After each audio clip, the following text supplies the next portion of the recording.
Now. On 105.9 FM and streaming worldwide on the WMAL app. O'Connor and Company. It's 8:06. It's O'Connor and Company here on this Monday morning. Thanks for tuning in. Thanks for being part of our routine and letting us be a part of your routine. Coming up in 30 minutes, Nile Gardiner Heritage Foundation on that story we just discussed, the victories of conservative parties across Europe over the weekend. Undeniable, like just every country it looked like. We'll get into that. It's Larry O'Connor with Julie Gunlock. Morning, Julie. Good morning. You're a Virginian. That means 1 week from tomorrow, you will be casting your vote in the primary and determining who will be the nominee to run against Tim Kaine in this general election. And the way the polls are tightening right now in the presidential race, one poll last week showed Biden and Trump tied head-to-head in the Commonwealth of Virginia. Glenn Youngkin has said Virginia's in play. That's going to affect this Senate race in a big way. Joining us right now is one of the Republicans who would like that nomination. He is Scott Parkinson. Thanks for joining us, sir. Well, it's great to be back on, Larry. Hi, Julie. How are you? Doing great. So you're Vice President of Government Affairs for Club for Growth, Chief of Staff for Representative Ron DeSantis before he headed down to Florida, and also you were the Executive Director of the Republican Study Committee. So you've spent your life in Republican politics. Make the case for the Republican nomination here and why you're the best person to go up against Tim Kaine. Yeah, well, first of all, Tim Kaine has been in office for 30 years. I've got the experience. I also worked for 3 U.S. senators. I understand the precedent, procedure, rules, and personalities to really be effective on day one.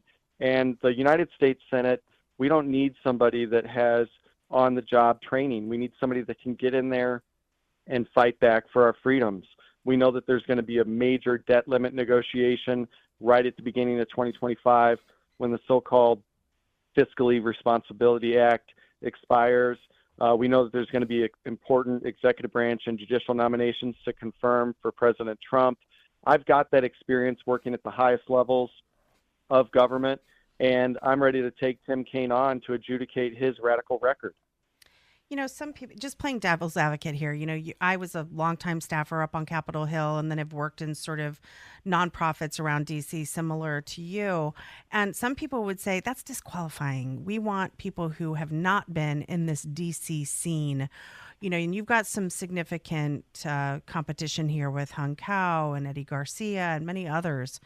Why does your D.C. experience, people would say you're a creature of D.C., Why do you think that you mentioned, you know how the system works, but do you think that electors want someone who's sort of outside of the DC, sort of workings of the DC scene? Well, listen, I do think that the experience matters to Virginians. My experience has been fighting back against the uniparty on behalf of the conservative movement. That's why people like Ted Cruz and Mike Lee have endorsed my campaign. I haven't been corrupted by the system. Last summer, I came out against the reelection of Mitch McConnell to serve as the Republican leader, and that put a big target on my back. Yeah. But I think that it's time for new conservative leaders to step up and try to make a difference. We saw how the political oligarchy and the uniparty came together to really infringe upon our constitutional God-given rights during COVID, and I think that it's time for a new generation to step up and make a difference.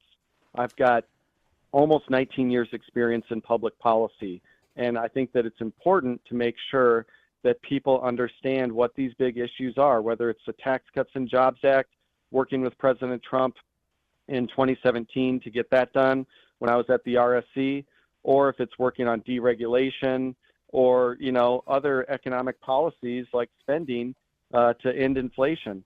Right now in Virginia, average households pay over $12,230 more in higher costs underneath these Biden-Kaine policies. And I'm not an average household, right? I'm a family of 6. Yeah. So $25,000 a year for families like mine, that's 4 years of Joe Biden, $100,000. People can't afford it. We need to fight back against Washington and big government. Scott Parkinson is our guest. His website is scottparkinson.com if you want to support his candidacy or get more information about it. I think one of the most important, and by the way, I just want to say anybody who's running against Tim Kaine will be an outsider and a anti-establishment figure, because he is the personification of D.C. establishment and everything wrong with the swamp. Scott, I think one of the most important qualifications for the person who emerges as the nominee next week is the ability to combat what Tim Kaine's going to throw at you. You need to be able to not get caught flat-footed or on your heels when he says that you're going to force women into back alleys with coat hangers and that you're a MAGA extremist insurrectionist. So go ahead, address that, because that's what, if you get the nomination, that's what your next 6 months is going to be. Yeah, listen, I think Tim Kaine is the extremist in that issue. He holds the same position as our former governor, Ralph Northam, which is no abortion restrictions. You guys remember in the 2023 elections, the Democrats said that they weren't going to go any farther in Virginia on abortion policy, but the first bill that they filed was HB 3, which allowed for abortion all the way up to birth. And, you have people like Tim Kaine that want to codify Roe. The Dobbs decision returned Roe to the states. I think that Virginia, New York, Oklahoma, Alabama, California are all going to have different laws. And if that's something that you want to change, you should run for state senate or delegate or governor to effectuate a change in your Commonwealth. But the bottom line is, I'm not going to be a vote to allow for continued funding of Planned Parenthood and abortion travel at the Pentagon. This is a state issue, and the federal government should keep out of it. What about the insurrection? Where were you on January 6th, Scott Parkinson? I was in Arlington, Virginia, in my house, and I was watching on television. Was not at the Capitol that day, but obviously, the rhetoric of the radical left to call it an insurrection, obviously there was violence that happened there, but I think that we still don't know answers on exactly how many FBI agents infiltrated the crowd, and it honestly created this riot mob mentality. The analogy that I often use is if you see those fights that sometimes happen at a high school and somebody sucker punches one kid, the kid's on the ground, and 10 people run by him and kick him in the head. I don't think that 10 people expected to get in a fight that morning, but sometimes the emotions of a situation overtake a sense of reality, and these terrible things happen. So what we need to make sure is that we, number one, back our law enforcement community. We have a public safety crisis with our southern border, the illegal alien invasion. We need to make sure that this dangerous rhetoric of defunding the police is confronted. The Democrats said that I want to defund the police because I said that we shouldn't be funding sanctuary cities that weren't honoring ICE detainers like Fairfax County. Mm-hmm. And, they honestly, they're willing to lie about me and all these other candidates across America that want to stand for the rule of law and make sure that American citizens are protected. Yeah, I think a lot of voters are, particularly in Virginia, are concerned about the increased crime we're seeing in D.C. and some of these protests. We saw them this weekend where they defaced some of our most beautiful memorials in D.C. Would you be interested in calling for more oversight of the district government? We have some, Tim Kaine, for instance, he wants statehood. We have some members in the Virginia delegation that want statehood v. D.C. What's your position on that? And secondly, would you want more oversight of congressional oversight over the district, because it really is getting out of hand? Yeah, listen, I think that's a constitutional question. And of course, the District of Columbia is not a state. They should not have statehood either. Yep. I think that we need to make sure that home rule, the enforcement of the Constitution as it pertains to the District of Columbia remains like it is. But you do need to have Congress stepping in and defunding these actions that are unsafe that are happening by the D.C. mayor. Yeah. And that's where accountability comes in. We can obviously use the power of the purse to effectuate change in the District of Columbia and make it really a shining city on the hill once again. And, that'll be something that I try to do through the appropriations process. Great. Scott Parkinson, go to scottparkinson.com for more information. The primary is a week from tomorrow, and then we get right down to it. We'll have our Republican nominee squaring off against Tim Kaine. And as I said, the latest polls showing Biden and Trump neck and neck in Virginia. Governor Youngkin committing to keeping Virginia in play.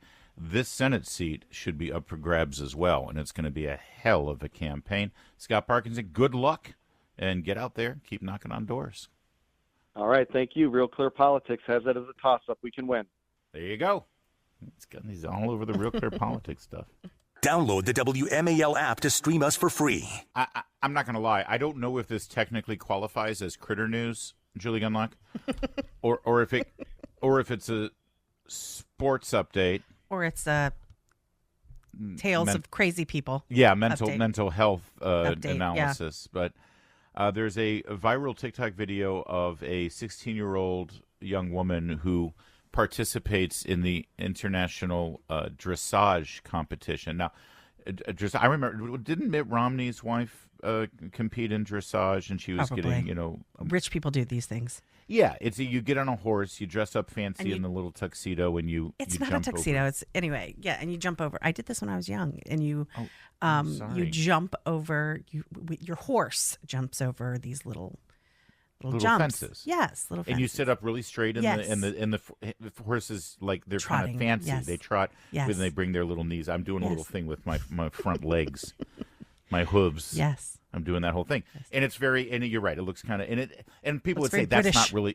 that's not really a sport, right? That people would say. Oh, well, right? the real thing is if you're actually seated on a horse and you're going over jumps, indeed, that's very.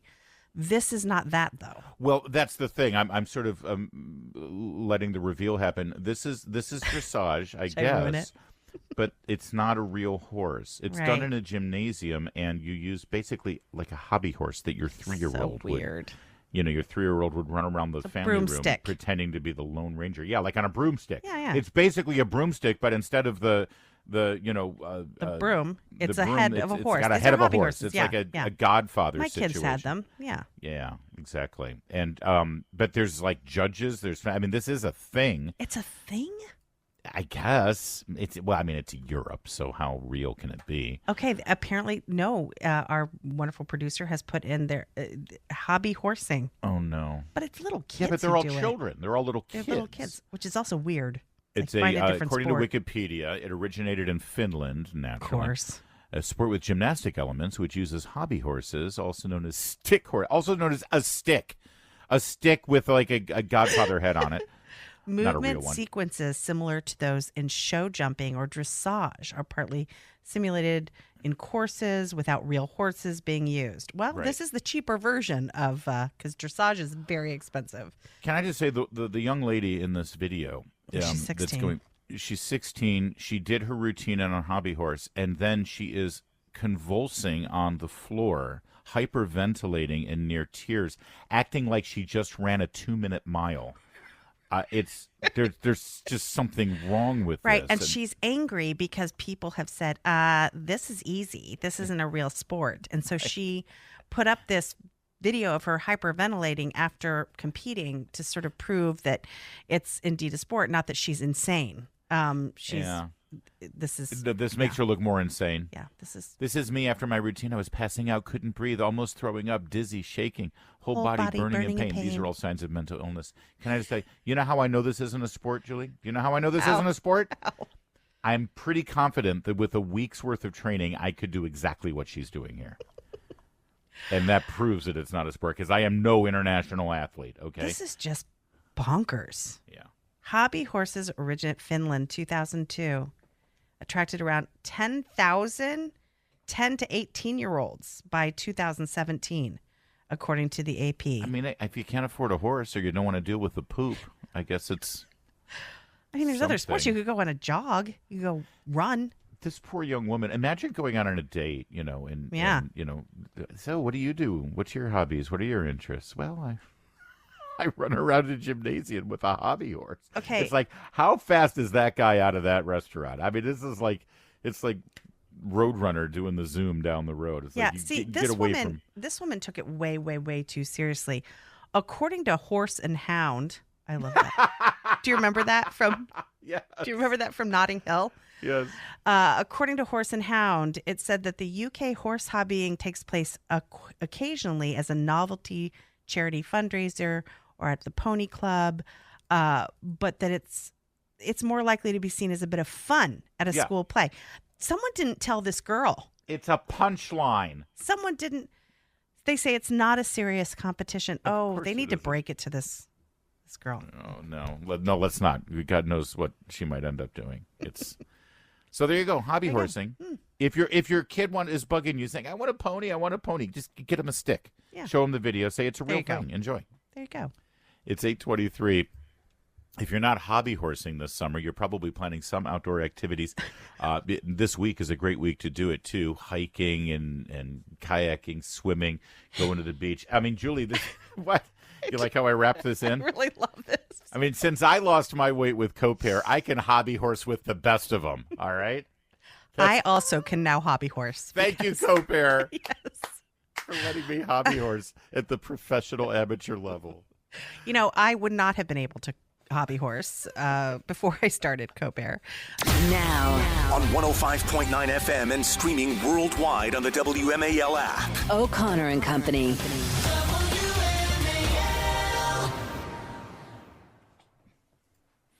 It's 8:37. It's O'Connor and Company. Coming up in 30 minutes, it's Chris Plant time. I'm Larry O'Connor alongside Julie Gunlock. Good morning, Julie. Good morning. Yesterday, or over the weekend, I should say, European Union elections across all of Joe Biden's allies and ideological compatriots, whether it's France, Germany, Italy, Spain, the liberals all suffered defeats, and conservative candidates swept into office, or at least with stunning larger percentages that they've had in the past. The headlines are full of fear-mongering, concern, and scare tactics over far-right nationalist, racist parties winning. Let's bring in Nile Gardiner to sort of sort through this. He joins us now from the Heritage Foundation. And Nile, is it that simple? Do you think that these elections were really about the rampant refugee and illegal immigration issues that so many nations have been faced with, or was there more to this?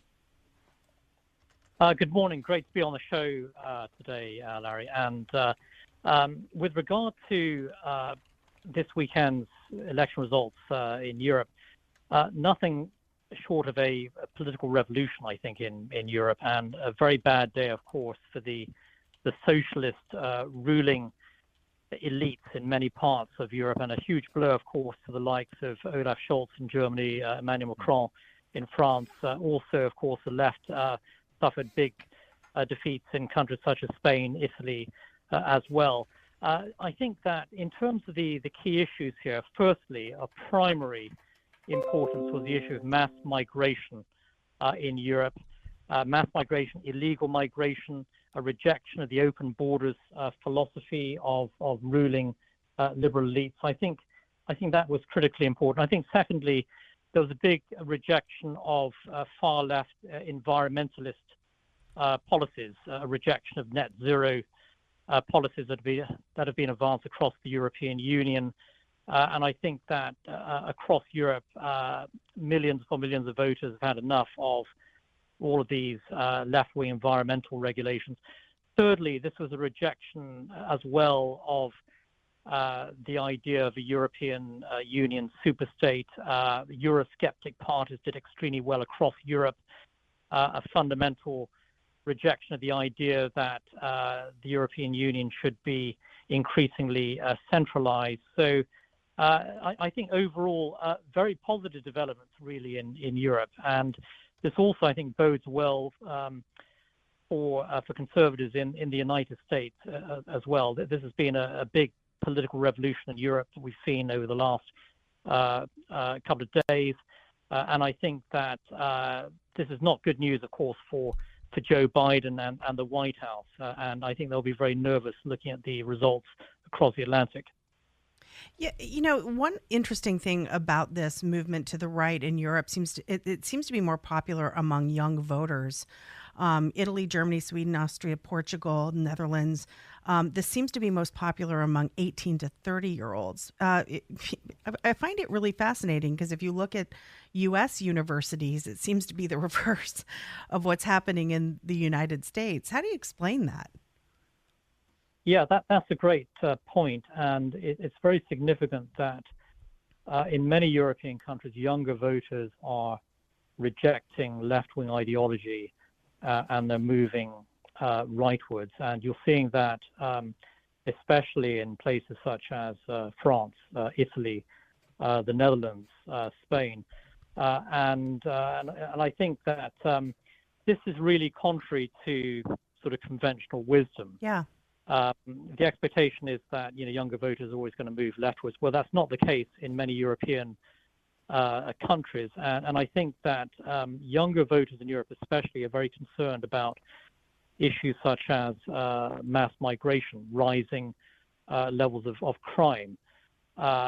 Many younger voters are concerned about the Islamification of European countries, and so it is very significant what's happening in Europe, and it'll be very interesting to see whether that is translated into a rejection of the left in the United States as well, which is why I mentioned earlier.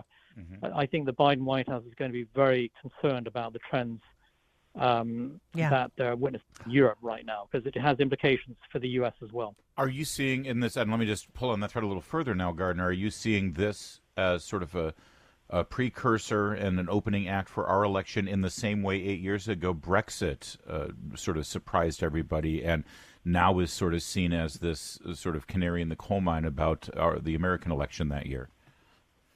Yeah, that's a really important point, because the Brexit referendum in 2016 took place in advance of the U.S. presidential election that swept Donald Trump into power.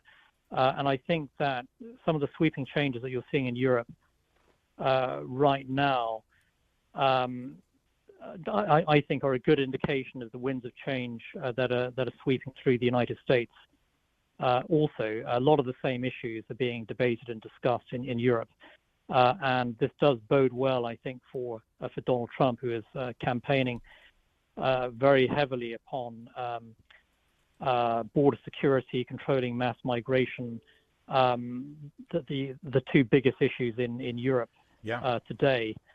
Yes, I do think that what you're seeing right now in Europe is nothing less than a big political revolution, and there's no reason why this revolution cannot be also translated into the United States as well, into the political debates here.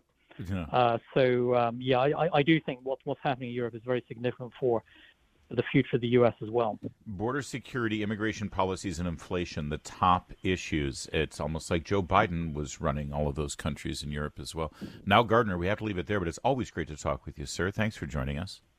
My pleasure. Many thanks. Now, Gardiner Heritage Foundation. It's 8. That's a wrap, Julie Gunlock. Here comes Chris Plank. Chris, I know that you and your best gal there, you like to go out on the weekends, especially if there's protests or marches or things in D.C. You must have been torn. Did you go to the bloodthirsty jihadists at Lafayette Square or the drag queens at DuPont Circle? Well, we went to the bloodthirsty jihadists at Lafayette. But there were a lot of trannies there. They're just, they wanted to be thrown off of rooftops in the Gaza.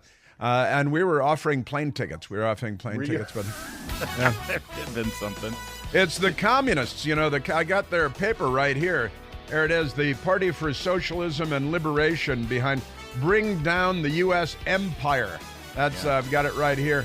And free Palestine while you're at it, because they'll kill a lot of people, too. The left is